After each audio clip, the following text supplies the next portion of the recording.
ceia nas igrejas. Tem muitas igrejas também que comemoram a ceia nesse dia, né? Outras igrejas já comemoram no outro dia. Cada igreja escolhe o seu dia para ceiar.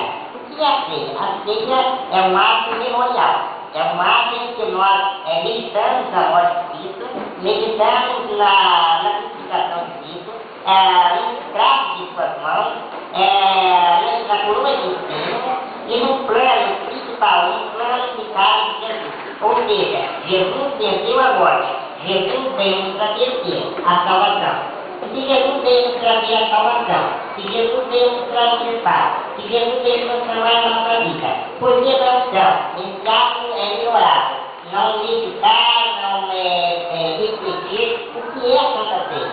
Hoje eu estava conversando com uma moça, dona Etienne Josá, da Cidade Rio, ela falou para mim, olha, eu não estou tomando a ceia por um motivo, e você pode me esclarecer sobre isso?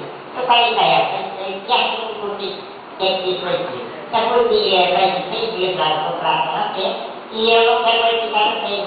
Por quê? Se eu participar da ceia, eu vou ser condenado. Eu fiz uma pergunta para ela, mas por que não participar da ceia? Você está salvo? Aí fica difícil de falar isso para você. Eu falei, então, quer dizer que a ceia salva alguém? A ceia purifica alguém? Não. A ceia é apenas um ato de reflexão em que toda vez que nós participamos da ceia, nós lembramos da morte de Jesus Cristo e o que Jesus nos faz. Então, existem pessoas, por exemplo, no caso dos judeus. Os judeus têm uma pequena pedra e ela chama-se Matzivá. O que é o Matzivá? É uma pequena pedra, pode ser uma pedra maior, em que é escrito o nome do falecido. E é colocado sobre o túmulo dos judeus. De todo homem, mulher de nome judeu, né? A judia é um judeu. E nessa hora de colocar essa pedra, é feito um ato memorável. Ou seja, toda vez que olhar para aquela pedra, vai saber que ali está uma pessoa que está morta fisicamente, mas que com a vida abundante. Porque tem o ser humano é composto de carne, só não. O ser humano é um ser pessoal. O ser que pensa, tem emoções, tem sentimentos, tem dores. E isso tem tudo isso. Então, quer dizer, quando nós temos aquela pedra em cima de um túmulo de judeu, logo a gente vai saber o seguinte, é um ato memorável. Aqui também é feito para ceia. Eu quero pedir por mal aqui, passar um pouquinho do telefone para mim, fica trabalhando. Eu vou ler um texto aqui da Bíblia.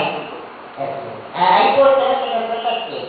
Vou falar pouca coisa sobre isso, mas preço vai ser esclarecido bem. Porque João, capítulo 6, versículo 55 ao 58. Se alguém quiser acompanhar, porque a minha carne é verdadeiramente a comida, eu venho verdadeiramente a bebida. Quem come a minha carne e bebe meu sangue, permanece em mim. Eu leio.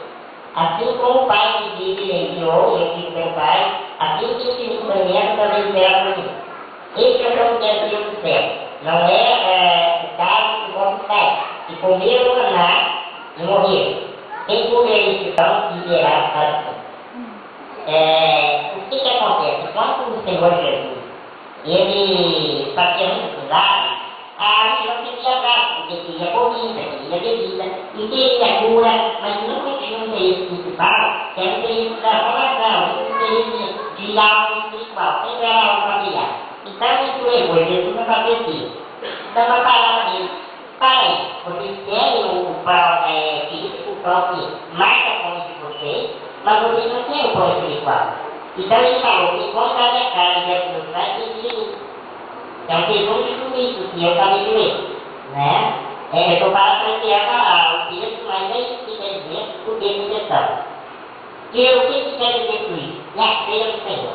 Quando chega lá em Coríntios, capítulo 11, todo mundo sabe até de qual texto, vemos uma série de questões que Paulo trata com os Coríntios, e dentre essas questões, Paulo começa a falar sobre a ceia. Os crentes Coríntios, eles eram muito carnais, né? Como existe hoje, quer dizer, no passado podia também. Eles eram tímidos na fé, né? Foi a igreja que mais deu trabalho para Paulo, foi a igreja de Corinto, né?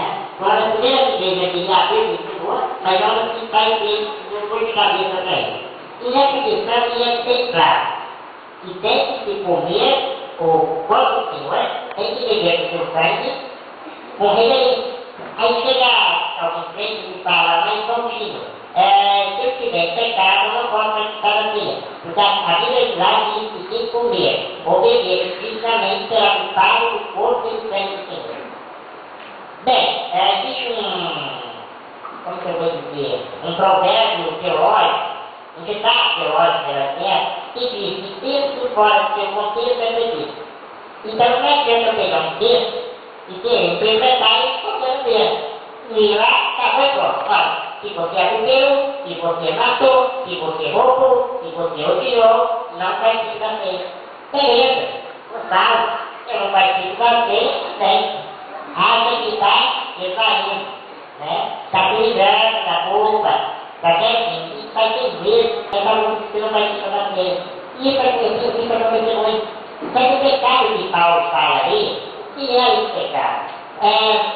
Existia um grupo lá em Corinto e tinha o costume, pegar esse costume de toda vez que for ia pegar, o que ele fazia? Ele fazia a própria ceia, o mato, com uma ceia de Natal. Como uma ceia de Ano Novo. Nós não tivemos uma ceia de Natal, de Ano Novo, tem pecado, não. Mas nessa ocasião, sim. Porque pegar uma ceia com milho, bebida, e até os pobres não tinham mesmo. Quem podia só fazer isso era somente os elevados economicamente, como se dizer, né? Os grandes, os pobres eram deixados de lado. Aí Paulo começa a descrever isso desde o capítulo 11, versículo, se não me engano, 20. Do 20 ao 39, você faz a memória, né?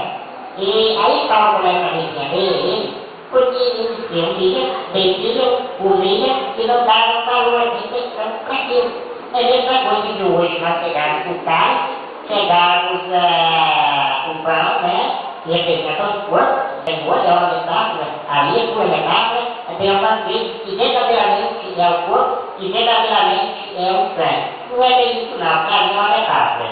Mas o que eles faziam, como eu estava dizendo? Eles não tinham reverência nenhuma, eles eram indiferentes. Se eu pegar um cálice no corpo, e começei no pão, o cálice e o pão, e começar a tomar, beleza, não tem lei, não é espiritual, nada disso, vai resolver nada. Eu penso, toda vez que eu participar da Santa Ceia, eu penso refletir, o que quer dizer esse cálice, o que ele representa, o que representa esse pão? Qual é o significado desse ato memorável? Por que é um ato memorável? É aquilo que aconteceu no passado, trazendo para os dias atuais e deixando mesmo, repetindo. O que significa? Aí começamos a lembrar morte de uma pessoa santa que desceu de um lugar que é natural ao céu, até aqui na terra, pregou o Evangelho, foi maltratado, foi pregado